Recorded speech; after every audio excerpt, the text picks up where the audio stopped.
Magandang araw mga higala. Yan ang eksperimento kong katatapos ko lang ginawa. Isang used oil stove. Ang ginagamit ko na panggatong niyan ay mga used oil ko na nakatambak sa pamamahay at used oil na galing sa sasakyan. Maya-maya inyong makikita kung paano ko ginawa. Yan, nagputol ako ng angle bar na ang size ng angle bar ay 1 cm by 1 cm at ang thickness ay 2 mm. Ang haba ang sukat ng nakita ninyo nga sinukat ko ay 26 cm bawat side.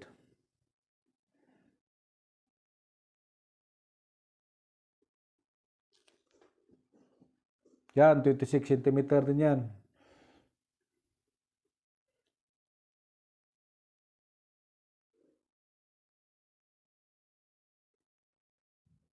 Pagkatapos ko na mag-cutting ay pinag-welding ko na. Pinagkukunay ko yung 4 na kanto at pinag-welding ko. Sumukat ako ng para sa paa. At ang sukat niyan ay 20 cm. 4 na paa, pareha ang sukat 20 cm. At aking winelding, ginamitan ko ng magnetic angle device para malaman kung iskwala bang ang aking trabaho.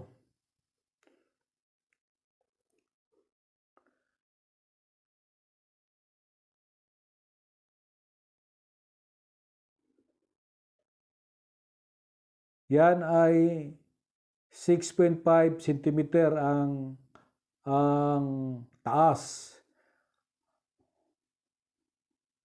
Kumuha ako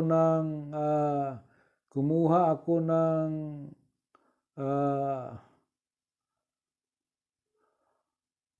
kapirasong plate at binutasan ko para mapasok yung daanan ng hangin. Yan ang nakikita nyo ay daanan ng hangin. Nilagay ko ng takip sa taas para doon dadaan sa may butas. At yan ang yan ang pinaka-burner niya bale. Kinuha ko yung gitna para bubutasan ko.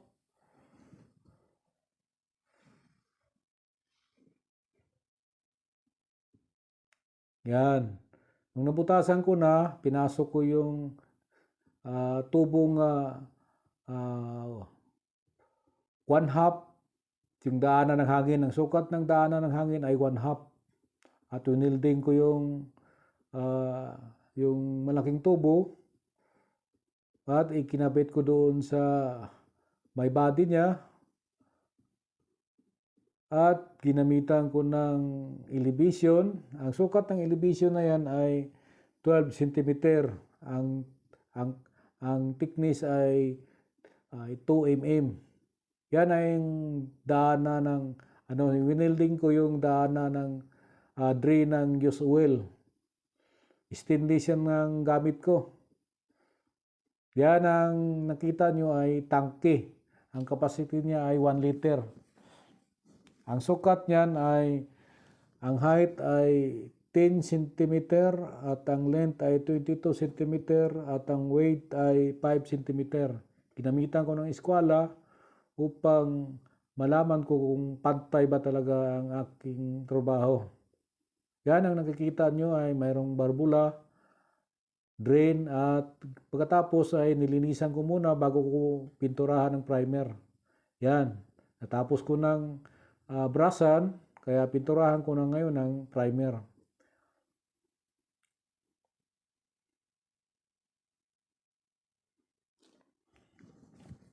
Yan. Yung nakikita nyo ay wala pang ready na yan para pinturahan ng primer. Kaya yun, nag-umpisa akong mag-spray para hindi kakalawangin yung trabaho kong use oil stove. Kung sa Shopee pa, ito yung tinatawag na Wise Kalan. Kaya yan, nakikita nyo, ini-sprayhan ko ng primer para hindi kakalawangin.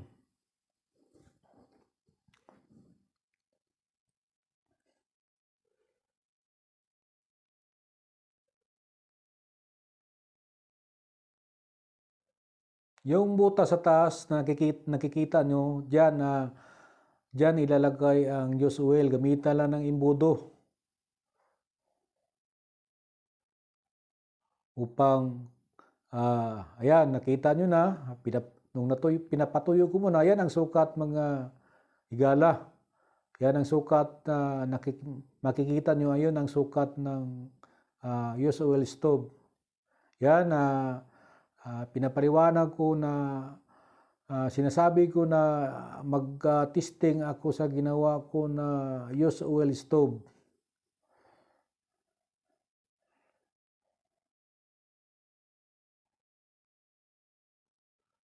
Unang gagawin, preparasyon, ay kailangan na mayroon kang nakakabit na yung blower.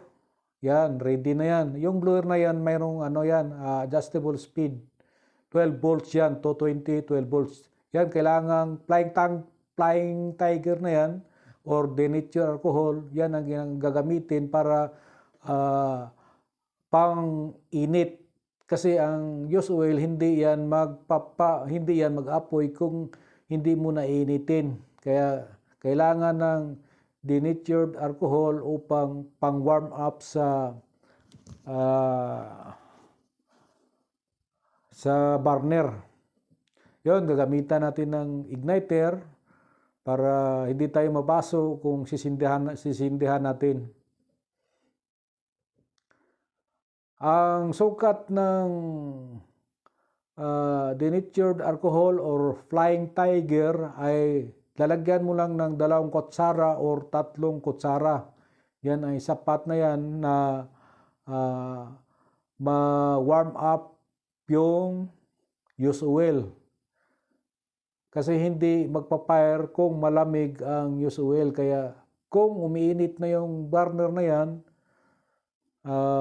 doon na mag-upisa lalakas yung apoy. Mga 3 minutes, yan na. Yan, makikita nyo, ang apoy ay mainit na ang burner, kaya lumalakas siya. Doon, kung gusto nyo hinaan, mag-adjust lang kayo sa speed sa blower. Kung gusto nyo hinaan ang apoy.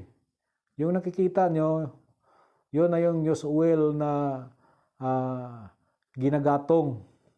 Yan, sinubukan ko ngayon na magpapakulo ng tubig. Madali lang. 5 minutes lang, kumulo na yung tubig na nilagay ko. Puno yan sa tubig, 5 minutes, kumulo na, malakas ang apoy. Basta kaya kung gusto nyo lang i-adjust ang apoy, doon lang kayo mag-regulate sa hangin. At i-control nyo doon sa drop ng use oil.